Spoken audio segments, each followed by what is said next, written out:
হাঁটছি চুন সুরকি মোজাইক করা একটি রাস্তার উপর দিয়ে।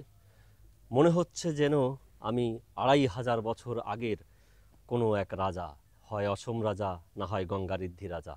দাঁড়িয়ে আছি আমি এখন বাংলার ওয়ারী এবং বটেশ্বরে আবিষ্কৃত সেই ২৫০০ বছর আগের প্রাচীনতম একটি দুর্গ নগরীর রাস্তার উপর। গ্রিক দার্শনিক এবং মহাবীর আলেকজান্ডার দ্য গ্রেট, তিনি তার সৈন্য সামন্ত নিয়ে সারা বিশ্ব যখন জয় করছিলেন, গঙ্গার ওপার থেকে ফিরে গিয়েছিলেন, আর এদিকে আসেননি।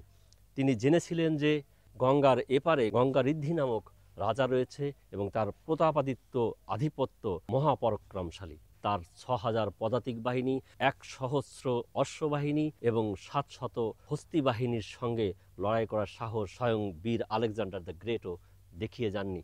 এটা কিন্তু ডিওডোরাসের লেখা থেকে ২১০০ শতকের প্রথম দিকে জানতে পারি আমরা। ধারণা করা হচ্ছে সেই গঙ্গাঋদ্ধি যে রাজা, তারই এই সাম্রাজ্য ছিল এই ওয়ারী বটেশ্বরের এই বিশাল অঞ্চল। বন্ধুরা, এমন একটি ঐতিহ্য সরকারের পরিপূর্ণ পৃষ্ঠপোষকতার অভাবে হারিয়ে যেতে বসেছে।